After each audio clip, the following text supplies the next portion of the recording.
response video to a new character. Yeah, this guy. C6H6R6S. Yes, okay. Not much of a name, but anyway, he seems kind of, like he can do some fractions in his head and such. Anyway, hopefully this will still work. So, on the subject of value, he starts off pretty good, just going through this idea that, yes, through personal experience, I know some elements of this idea of the stick and the carrot, and I certainly know enough to make reasonable projections about the general experience of life itself. I'm an example of it, and I'm close enough in example that I can make reasonable projections regarding what's going on in the rest of the environment regarding certain circumstances. Certainly I can know that being crushed by a piano is probably not a fun thing to do. That kind of thing. So anyway, but then he goes all kind of wrong here at about 3:49. We'll play a little. Where he starts talking about undesirability as being the definition of bad.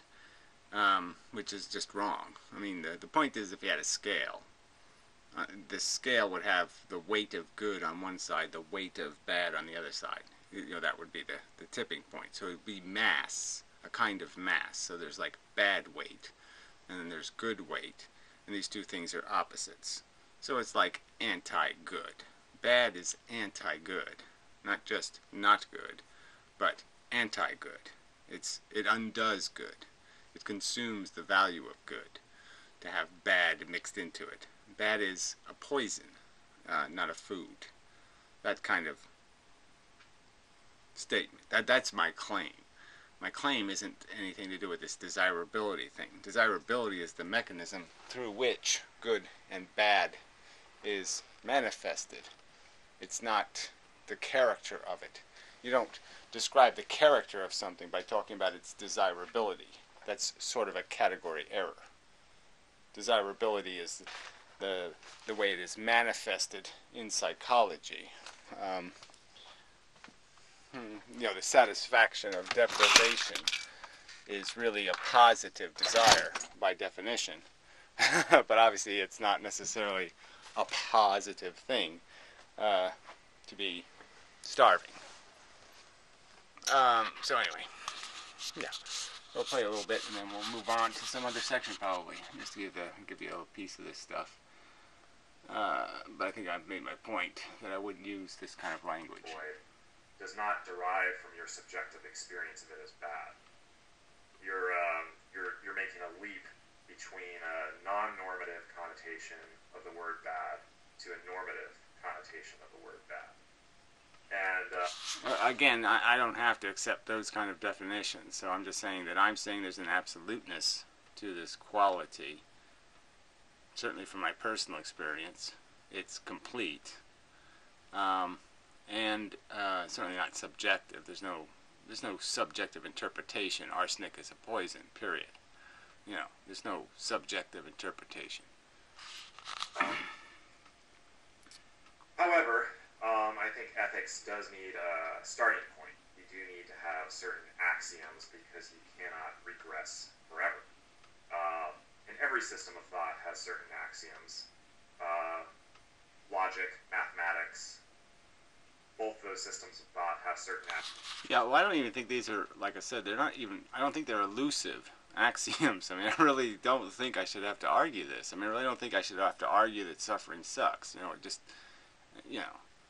And I don't think it's a complex argument to acknowledge that desire, the method through which we manifest the sensation of good, which is usually through the elimination of a bad. I mean, it's usually the extraction of some impediment to bliss.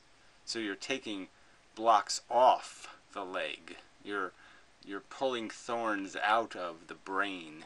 You're, not a metaphor, but yeah, you're pulling the sticks out of your ass, these control sticks, through this expression of bliss. It makes you immune, in a sense, to need.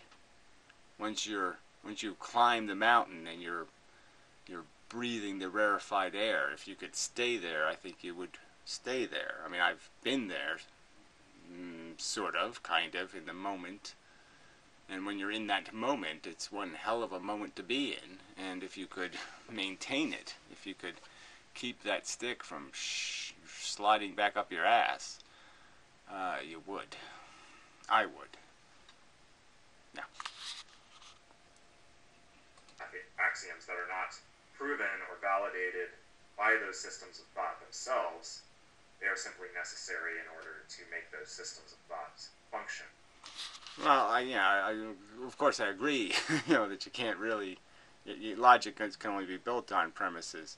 But again, I just don't think it's that arbitrary. I think this is kind of a fundamentally necessary conversation. It's not some sort of, for the sake of argument, or, what's the word for that? I hate that you have to do this. What's that word again? Academic. It's not just an academic house of mush, fluff built in our imaginations. We're not just constructing something contrived. We're describing the very essence and nature of existence. Now let the cat out? I don't remember. Anyway. And so I think the same is required within ethics. You have to have certain moral axioms that you just accept as primary. I think all we're saying is you have to have certain values. So again, I'd rather just use a word like that we have to declare a value for something in this equation or in this formula. We have to have some sort of notion of terms, or you can't really do any math because there's nothing to multiply times this, or nothing to plus or divide, or what it really comes down to, there's nothing to add and subtract. I mean, it really is simple math. But you have to have a value system. You have to be able to tell a negative number from a positive number to be able to come up with a product.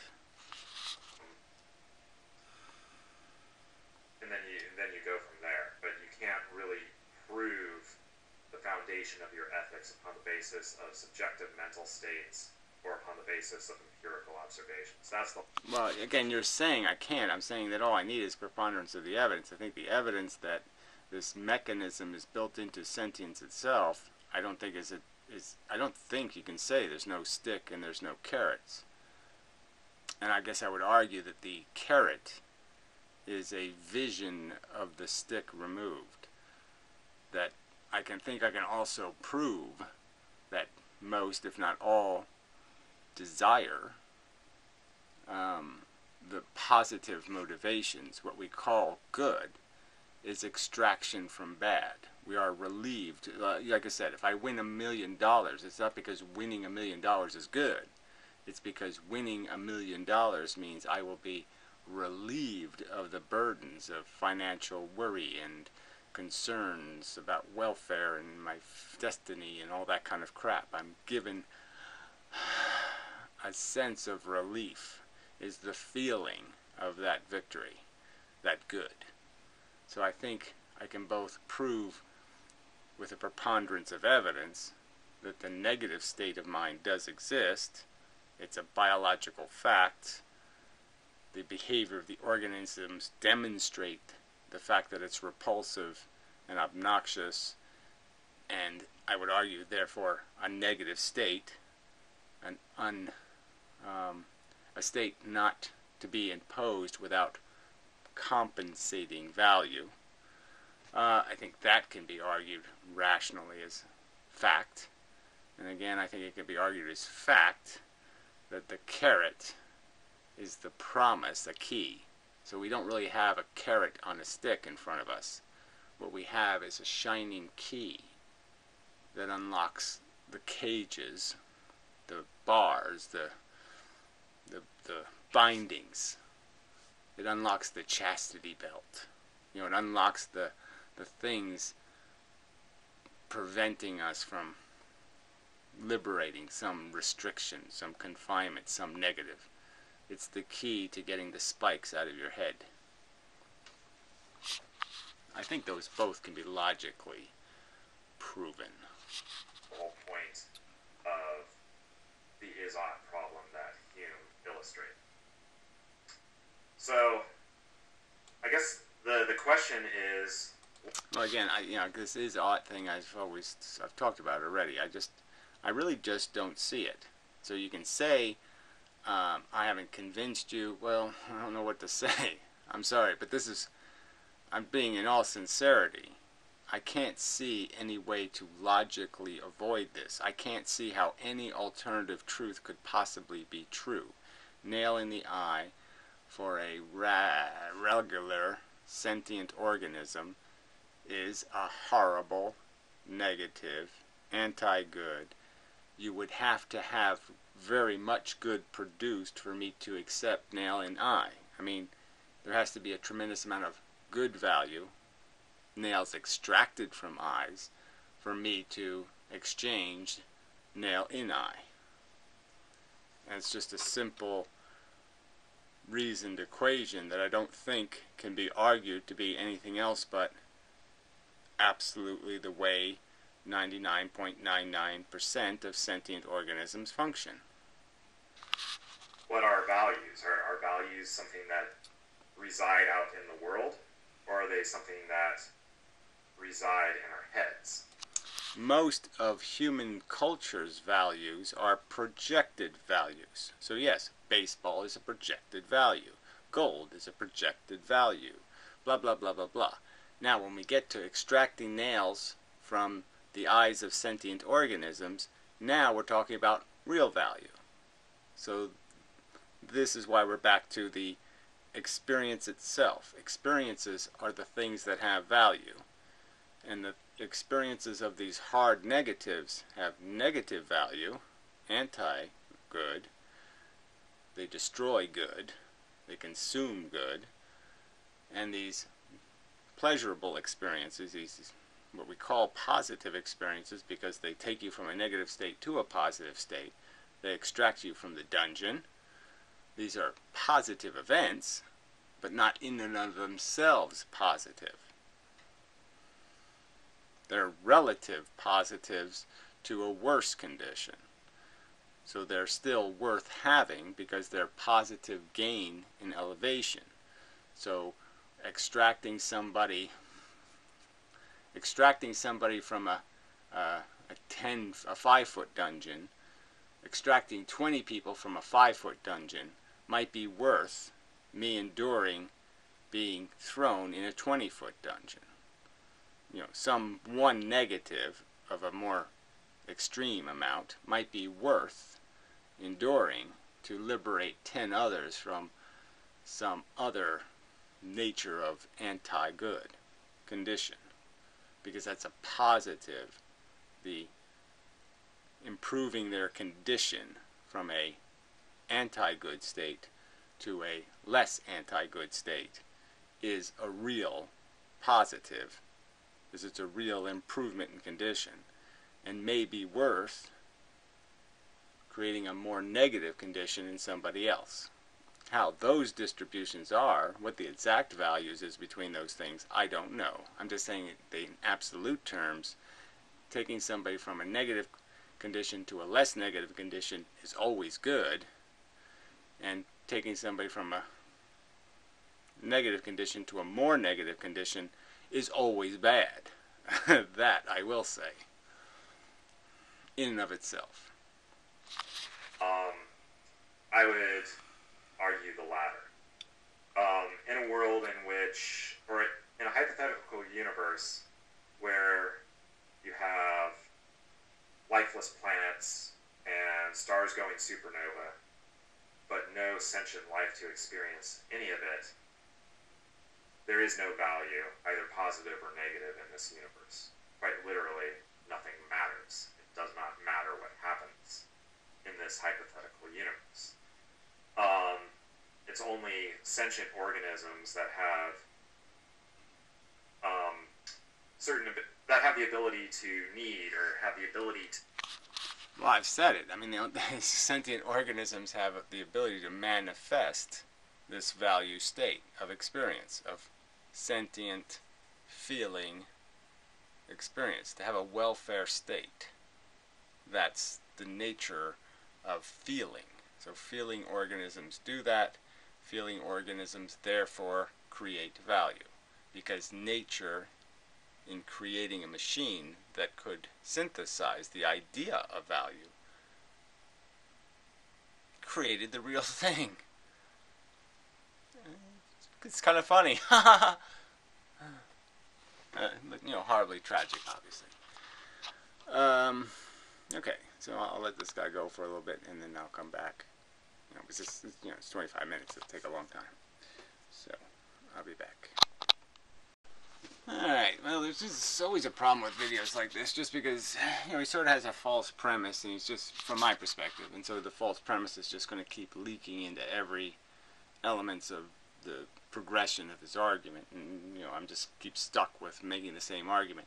So he's basically talking as if value is this verb that we to value on things, and the verb is to feel. Okay, what we do is we feel, and feelings are fundamentally something. They necessitate something, or they can be associated, and one would say those are the projected ones. There's no necessity to feel good about somebody winning a gold medal or to feel bad about somebody losing a gold medal. That has no necessity tied to it. Nail in the eye will create a necessary negative mental state. So there's states of feeling, and certainly one could argue that the ones associated with disease and physical damage and extensive loss, having all your kids die in front of you or something, are necessarily negative, because there's no other way to interpret them. There's one rational way to interpret them, and there's just no other way to interpret it as anything other than Holocaust or horrific. A complete destruction of the mental model is now melting in your brain. The world is now on fire.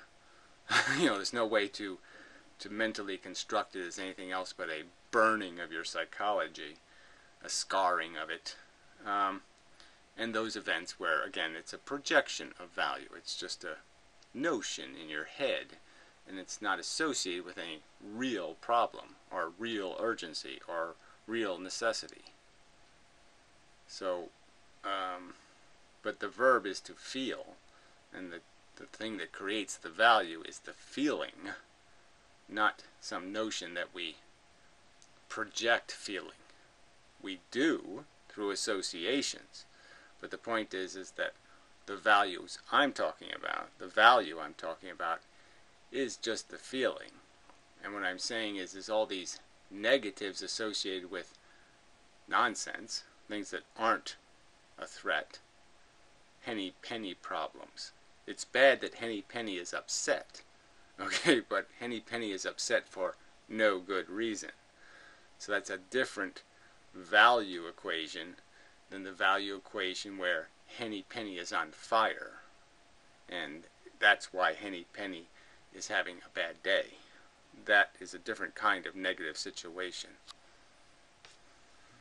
Yeah, that's the best I can say it, I think. Well, not the best, but it's good enough. It'll do. I want to quickly go over the issue of pleasure, and I think you actually have made some pretty good arguments that there are certain forms of pain, certain forms of suffering that are so intense that you would never trade any amount of pleasure for them. Like, for me personally, there's probably no amount of joy, no amount of pleasure that I would ever agree to experience prior to being born if I knew the end result would be that I'd be put in a factory farm like a pig or a cow. Yeah, well, and the other key thing to this idea of pleasure is that we sort of know what its maximum value which is sort of this bliss thing. So we can taste moments of that, orgasm or whatever. We have these moments, we have these sense of it. These very good parts of our life where we are entirely relaxed and entirely comfortable, and there's nothing compelling movement or thought or even anything. And we know, so we sort of know the maximum value of bliss. And we can just do some math and just say, well, bliss for 3 years, or bliss for 10 years, or bliss for... And it just gets a little bit silly, because that's when we start to realize, when you start to do those kind of calculations, that bliss is really just made out of this idea of elevating your state. That the real bliss was the fact that I am no longer nagged by something nagging me. That it has relieved a pain or a tension, a physical or emotional stress has been, that pressure, that compression has been released, and that is really what the bliss is made out of.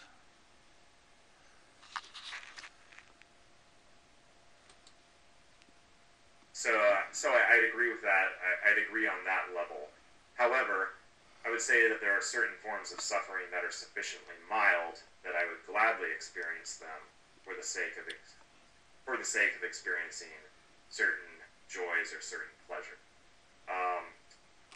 But again, those aren't really the questions we're faced in life, right? It's not really about what we're going to face, it's what we're going to impose on somebody else. So again, that equation is completely dependent on how much ambition, how much unrealized, what tensions you have that you see as valuable to relieve. My ego is insufficient, so I wish more time to play life so I can gain something that's going to make me feel good about myself, or whatever the ambition is. I need another rainbow or something. I need some sort of blowjob or whatever. And if I get that one, that'll be the one that'll be enough, and blah blah blah, and it'll be worth this minor inconvenience. But again, so that's just saying, the argument being made is that's not how we live our life. Our life is that we get the pleasure, somebody else gets the pain, or vice versa. That it isn't something distributed based on your personal need. That instead we're not given the meal we're hungry for. It's not distributed in that manner. So that is the real problem here. So I would say fine if the question was, what do you do with yourself? But that's not the question when it comes to this value equation of life. But I think you get that with the whole animal argument. The classic refutations of negative utilitarianism is the pinprick argument. If you were to prick your finger, imagine a hypothetical world in which pain one experiences as a result of having their finger pricked is the worst form of suffering one will ever experience in this world.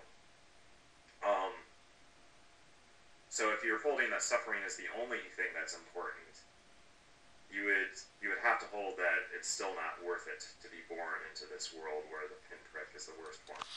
Yeah, again, but this is, these questions are all stuck in the atmosphere where we've been through World War II, so to speak. You know what I mean? So you can't really talk about the inconvenient pinprick, the nasty pinprick, in a circumstance where we've had to face so much. From the moment of your birth, you're obligated to overcome things much more severe than a pinprick. Even going through the birth canal is probably more than a pinprick. So we have been obnoxiously inundated with sword stabs and other kinds of more aggressive actions against our comfort and our welfare, that I would argue that we have kind of a shell-shocked, trench brain that, well, yes, you really can't hurt somebody who's already in pain.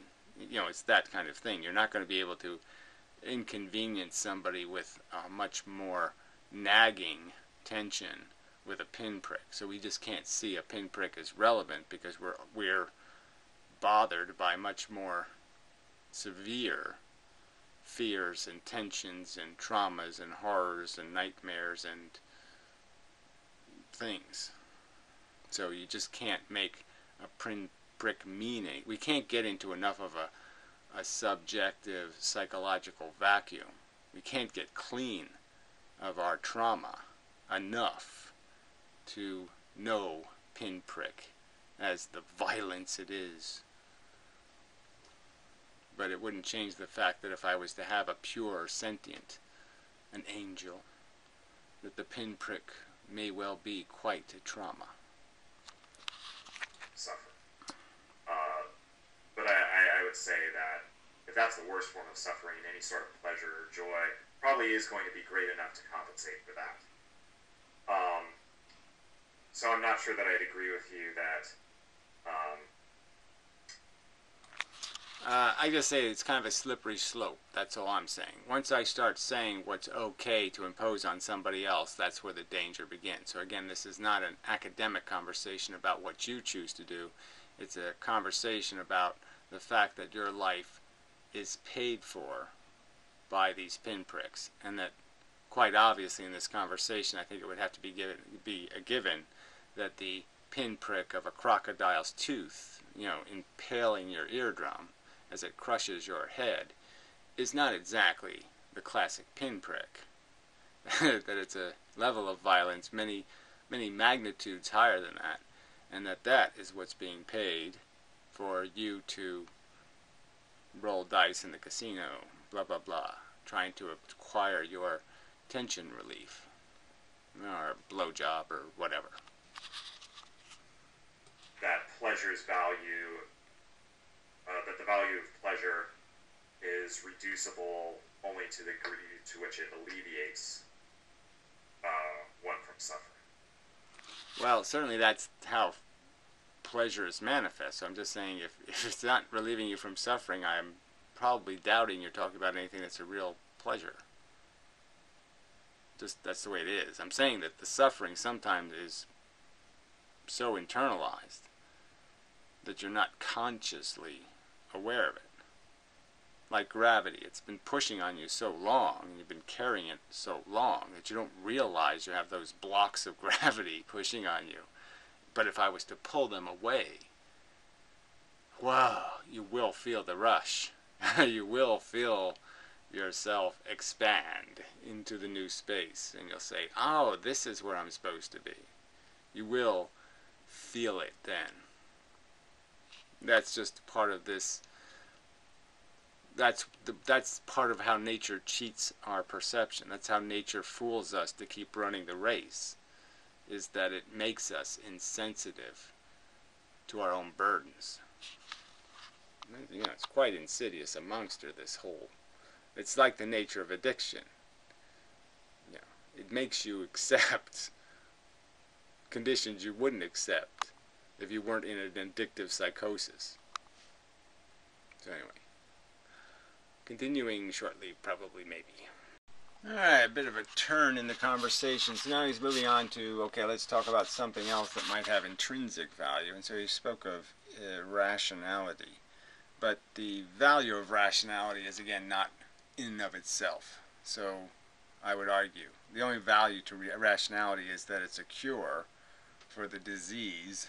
Okay, that is this other value circumstance that exists. So it's a cure for this native condition where value is squandered, where suffering is squandered or wasted. So rationality is a medication to cure the disease that is life, as we know it, sentient life, the ystemic disease condition, that sentient life, gladiator warring. It's a cure for the wounds of gladiator warring, or the waste of gladiator warring. So that's what rationality is a cure for. So it has value incidental to the value of the feeling organism. So it's not in and of itself valuable, it's only valuable because there's a broken that needs fixing. So rationality has no meaning in a circumstance where there's nothing in need of repair. So here he's attempting to argue that there's some intrinsic value to knowing the truth or having reasoned correctly if your actions are irrelevant. And I would argue, well, if your action is irrelevant, your thought process is irrelevant, and it just doesn't matter what you think, as long as it's not creating a problem for you as a sentient, or for the other sentients you will victimize. So if you are making no victim through your action, including yourself, I would argue it doesn't. Why mess with it? Okay, if you believe in unicorns, fine. Who cares? No victims, no worries. Nothing needs correcting. You only correct something when it has the brokenness of victim. Yeah. Yeah, I think so. A certain predictive power, and that don't create logical contradictions. If you hold these things are inherently important, then you would say that these people are still doing something that they shouldn't. Right. I wouldn't say that. So I'm just saying, as long as action has been nullified as being dangerous or destructive in any way, suffering, wasting, there's no threat of an unnecessary suffering taking place. There's no need to correct irrationality. They are still maybe not behaving unethically, but you would say that this is a certain character flaw that they have. But according to negative utilitarianism, there's really nothing wrong with what they're doing at all. So I would ask you to think about whether rationality is also of innate importance. Again, it's only an innate importance if there's something in need of fixing. If the boat needs to be oared or stroked or whatever, then the people on the boat need to have arms. But if the boat doesn't need to be paddled, I don't care whether they have arms. I don't care what they have. It just doesn't matter. I can't come up with a reason to think it could possibly make a difference to alter anything if there's no need that needs service. So as long as there's no need in need of service by rationality, it doesn't need to cure a problem. It doesn't need to fix a problem. If there's nothing to fix, there's no need for any kind of coherent mental process to take place. Yeah, I can't contrive a need. I can't imagine what that need would be made out of. A need for the sake of it? No. There's no... It's again, I'm just going to say, rationality only has utility. It doesn't have any intrinsic purpose. It's only useful in a world where value is being wasted.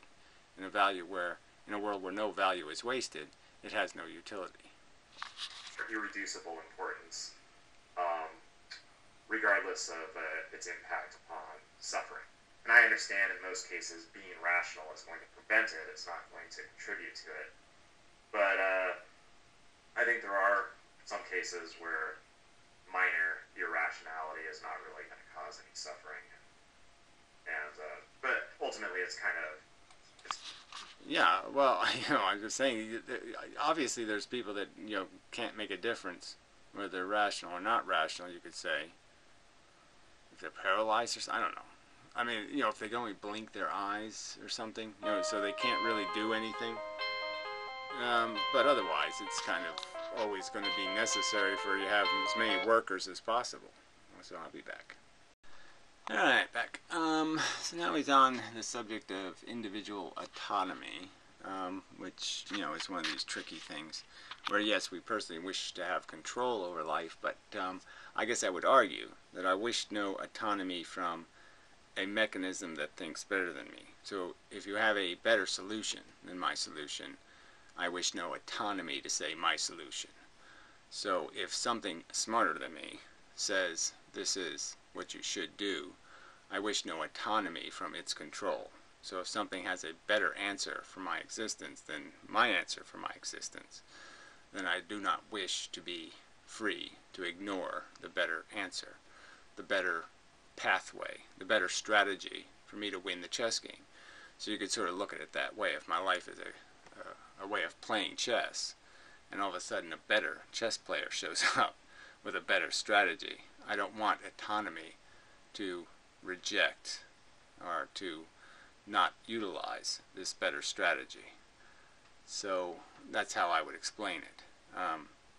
Clearly I don't wish to be used by something, but if the use is legitimately profitable at no expense to myself, known expense, real expense, let's call it. Saying I forget something isn't the same as saying I don't ever know what happened. So this is where these thought experiments get a little tricky. So he's using a thought experiment. Say if I was killed in my sleep. And would there be a tragedy? And would I wish autonomy from something? But that isn't a very good example for me anyway, because, I'd say somebody did me a favor. But regardless,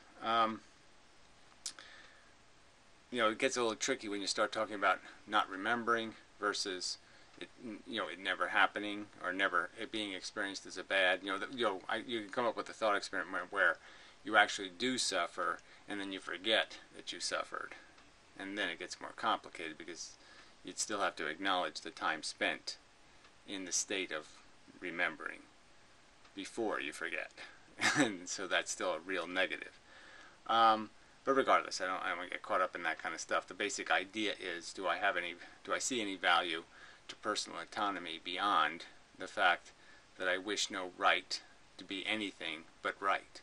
If I'm right, I wish the right to exercise rightness.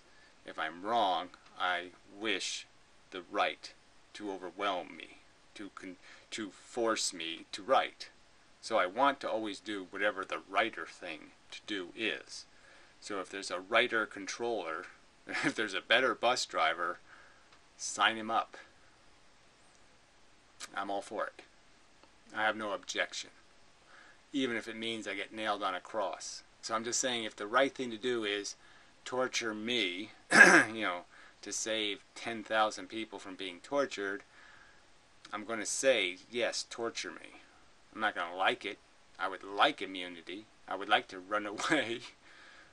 But I'd also like for the best utility to be made out of my existence. And if that's the best utility, and it clearly would be a very good utility, I wish to be, I would not, I don't believe I could possibly resent. I don't believe I could possibly in some way radically curse or swear at, or say negatively that I would rather not maximize functionality and efficiency. It's just a fact. I would rather be more efficient than less efficient, and if somebody else has the proven plan of greater efficiency, I have to concede to it. It's fucking logical. Period.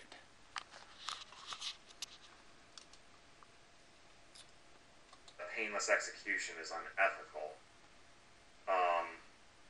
But if suffering is the only thing important, murder almost becomes a little bit trivial. Yes, it's a social contract. I mean, quite obvious. I mean, it seems, it's obvious to me because I've obviously thought about this stuff, so it's all obvious, so, but I know to most people, they don't even realize that law and order is a social contract. It really doesn't have anything to do with absolute rights and wrongs. But the fact is that it might be absolutely right to kill an entire race of human beings because you have real evidence that they will actually cause more harm in the future. So, this preventing disease thing. So you could justify killing maybe 1 million people, okay, to prevent a disease that would have killed 1 billion people in a horrible manner. These are just factual equations. They're just real, and the only difficulty is ever anybody having the knowledge necessary to ever justify the imposition of that judgment. So you don't want some serial killer saying, well, I figured out what your life is worth, and apparently you're only worth, rubbing my dick, and then I cut your head off. Now, obviously that is not a superior knowledge base from which this person is saying, I have a better value equation. No, his value equation is a crock of shit. So obviously that kind of imposition of something that seems impositional, you can't, this is the trick of it, right? If you have the right answer, it can't be called an imposition to impose it. It's the rational thing to do. But knowing that it's the right answer is the tricky part. Justifying confidence is the tricky part. Now, I've argued that my confidence is very high, that I would invest, the option of forever in hell, whatever the thing would be. You torture me forever if I'm wrong. Because I've I have no rational alternative theory. There's no possibility that I can see anything in the universe that's screaming anything other than sentience is where value is created. Sentience is the only thing that experience is the only thing that matters.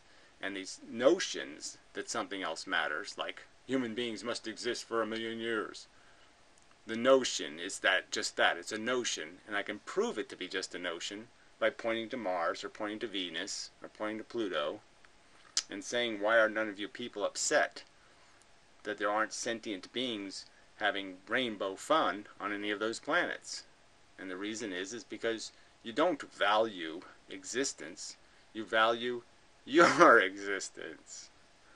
Duh. It's only important upon the basis of how it impacts the living, and it almost doesn't even make sense to speak of a murder victim, because really you've actually done the murder victim a service by putting him out of his... Yeah, well, you could argue that if I killed somebody in, stage 3 heroin psychosis addiction, or, I just made up stage 3, you know what I'm saying? Somebody really lost in it. And if I just whacked them without, just snuck up behind them and whacked them, I think I've done the earth a favor. I mean, it's just, just logical. So I'm just saying there's a point where you have to just concede that what are we? We're just this, we're just addictive worms digging through humus and doing it, consuming and stepping on things that go ouch, and it just makes the whole thing disgusting. It's a disgusting brick in the back of the head, steal the $50, get the heroin. Yeah, I mean, it's just, that's all that's happening here. It's rabies. Life is rabies. It needs to be shot. Him out of his misery. And to scale this up, let's think of the benevolent world destroyer scenario, which you've touched on a couple of times yourself. The red button. Yeah, that's what he's talking about. So let's stay in here for a minute. That's basically where you have an agent who has the ability to press a button and blow up the earth, wipe out all sentient life, and end suffering forever. So according to negative utilitarianism, not only is this ethical, but it's really the only solution to the problem of suffering. Well, it's the easiest solution. Don't make it, you won't have the problem, right? So, obviously it'd be the ideal one is the button that just says sterilization. Nobody will have more. We won't perpetuate the game. Blah blah blah blah blah. If that button is available, you hit that one. But obviously, as a practical matter, it seems the end game would have to include something that does something about all these other organisms, all these other parasites. And, there's no way you're going to be able to sterilize them all and all that kind of stuff. And it's just way too technical, burdensome. So it's just easier just to finish them all. And the point is they're all going to die anyway. And the diseases and attrition that's going to take them is going to do it much more brutally than some instantaneous poof, you're gone. So in some sense, it's a beautiful mercy killing. And all you've lost is, what? 1 grain of sand worth of rainbow pleasure in a beach you've already laid, right? I mean, there's 4 billion years, 500 million years of living things with brains on Earth. For 500 million years, they've been dropping little, duty sand of fun, if we're going to say it's worth anything. And all you would be extracting from that beach of sand is just 1 grain of the sand. So sentient life would lose a few opportunities to fuck a few more times, but that's all they lose. Because if you sterilize them, there still wouldn't be more sand being made anyway. So I'm just saying logically, where again, how can this be a lose equation? It's a win equation. You have your beach sand, you no longer create any negative. How do you lose? Something like antinatalism is really just a method of not doing any further harm, but it's not actually a solution to the problem of suffering when you have your sea turtles giving birth to several thousand babies that are getting pecked to death by birds. Antinatalism is not really addressing that. The only way to put an end to all of this is to blow up the world. That's really the only... So it's not just ethically permissible under negative utilitarianism. It's ethically mandatory, And according to that view, we should be working. Well, it's logically mandatory. Yeah, I don't know how else you get away with. I mean, there's no all the available alternatives. I mean, yes, you could probably try if you did. You could stay around for a while, keep a bunch of scientists, try to figure out a way to, sterilize the DNA molecule, which is maybe possible. I don't know. To kill all eggs. There might be something common to all eggs that you give all eggs a virus and kill all eggs, so everything's sterilized and that's it. But I'm just saying it seems it seems sillily. It would seem the more pragmatic, rational, less risky choice is just to say, okay, there's a beach of sand. We can afford to just take one grain out. No big deal. Working toward that goal right now. So I would say that blowing up the world, even for the sake of ending suffering, is probably one of the least ethical things that one could do, namely because personal autonomy is important. Well, okay, that says you, right? So that's that. So yes, no, I certainly don't agree that personal autonomy means anything, especially when you premise that argument with the previous argument where you said rationality has value. So explain the rationality of personal autonomy when personal autonomy would be not because I'm smarter, merely because I'm me.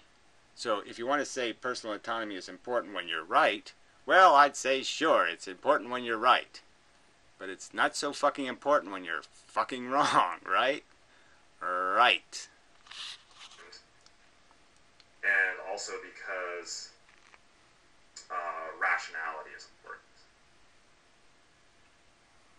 Again, only because rationality makes you see the obviousness of the fact that there's a whole beach of sand and the only thing you're losing is one grain of sand and you don't need any more sand, and rationality demonstrates by your own hypocrisy that you don't need any, you're not lamenting the lack of sand on Mars and the lack of sand on Pluto.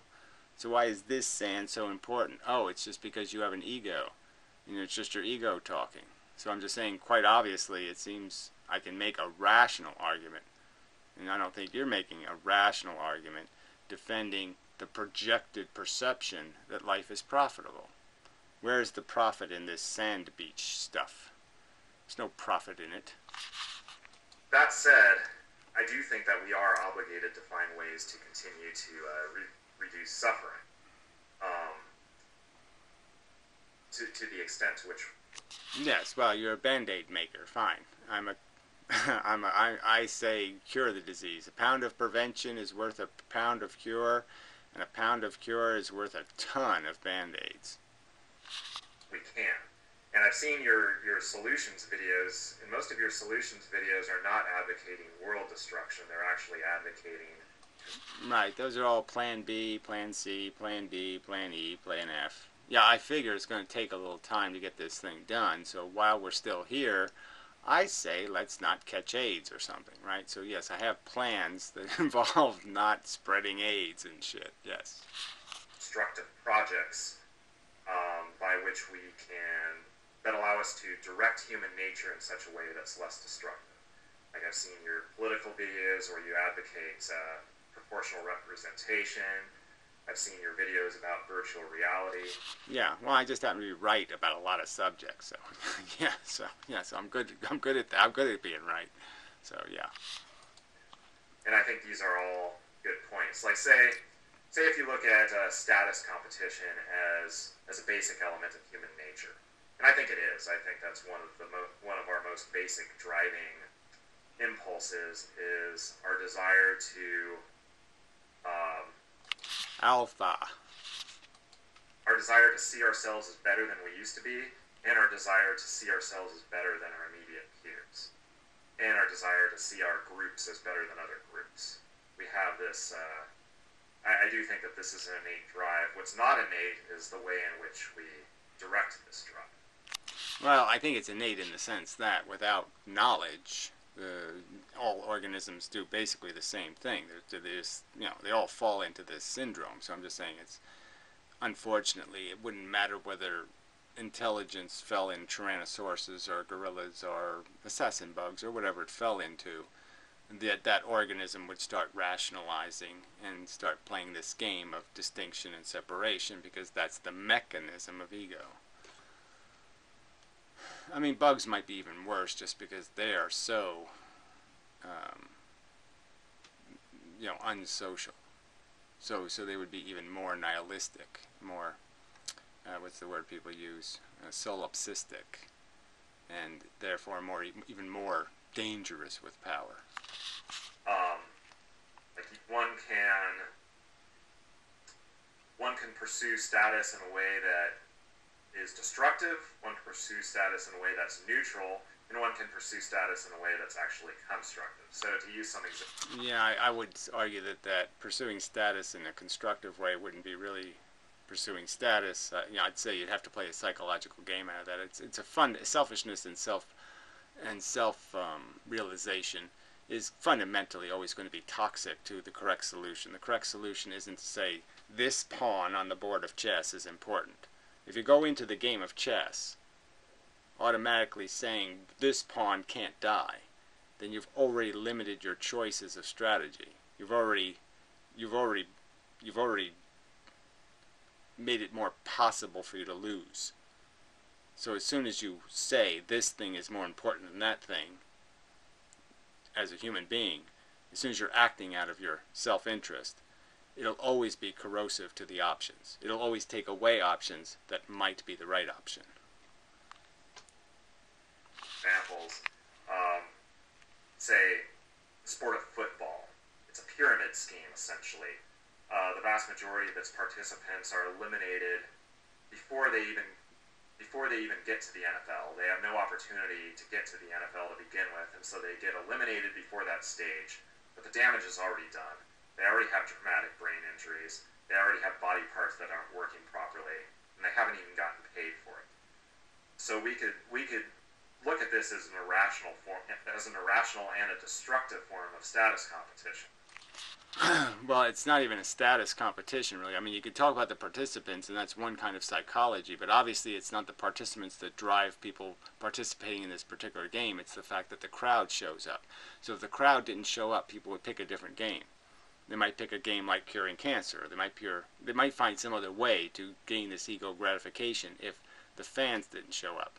It's like if the bitches didn't show up when the deer start banging each other's antlers into each other, maybe they'd stop doing it. But say something like playing video games is more neutral.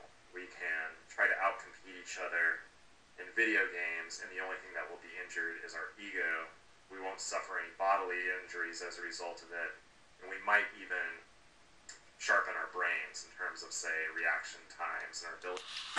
Right, as long as we're not wasting time. So I guess I would argue that, okay, I was making a distinction between the ego, the necessity of the ego to satisfaction is in the fact of creating a loser. You're seldom going to have ego gratification by being the loser. So what I would say, though, is that you're looking at competition as being something that you can gain from the mere fact of elevation of both of your statuses. So if you have changed your ego gratification to some notion where somebody else's elevation of their game has now increased your gratification, then this can be something called altruistic or something. But again, it is still a mechanism of drive and desire that compels you, that gives you energy for the contest. But yes, I would agree that there can be something called symbiotic competition, where the end result is you have two better players in the end. Ability to solve puzzles, things like that, as a result of playing. Then you have status competition in the form of science, where science actually is probably really the only good thing we've ever done. And we can definitely act out that our particular drive for status in a way that actually benefits the rest of humanity. I think they're dropping that ball a little bit, to tell you the truth. Actually, theoretical physics doesn't seem to have much to do with doing anything constructive to reality. And I mean, I think there are things that we could do in the future to lessen or to reduce suffering that other sentient beings experience as well, not simply in terms of becoming vegan and eventually abolishing commercial production of animals. Right, which would be 0.0001% of the holocausts on Earth. So let's, again, I would argue that becoming vegan is something you're doing as a testament to your enlightenment. It's something you do for yourself, in a sense, to acknowledge your penance, your humility in the face of the horror. It's the least you can do. The very least. But even in things like wildlife suffering, a lot of people justify hunting or carnivores on the basis of herbivore population explosions. So they say, well, we're just gonna have too many deer on our hands.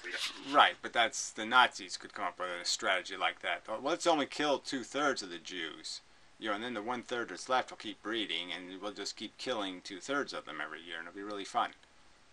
So that's all hunters are doing. They're just rationalizing an excuse to maintain the circumstance they wish to exploit, and in doing so, accelerate birth rates and create more of the same problem. So, yeah, they don't solve the problem, they just perpetuate the problem by not doing what you need to do, which is reduce the population substantially.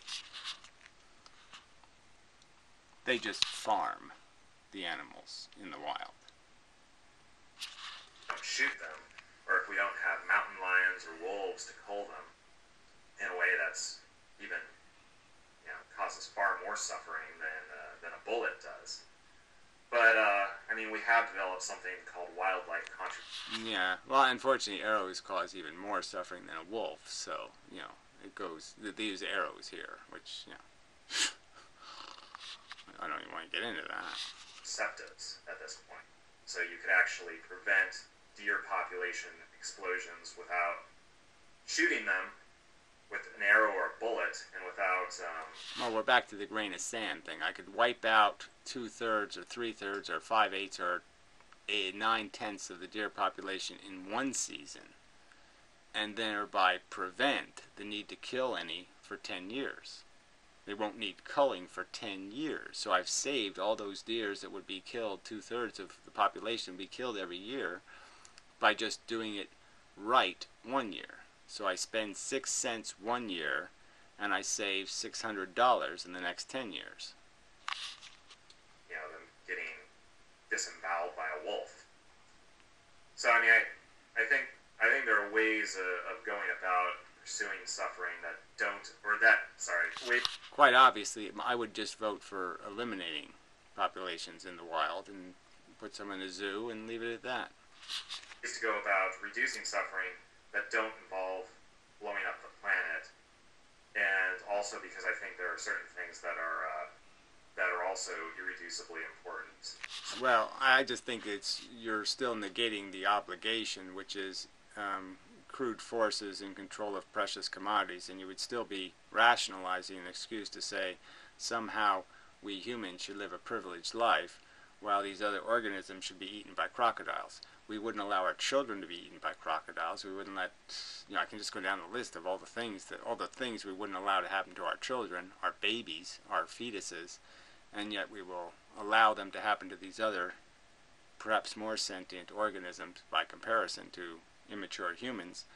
We wouldn't, and so I'm just saying you're living with a hypocrisy then, and you're saying it's okay when it wouldn't be okay if I create the true reality.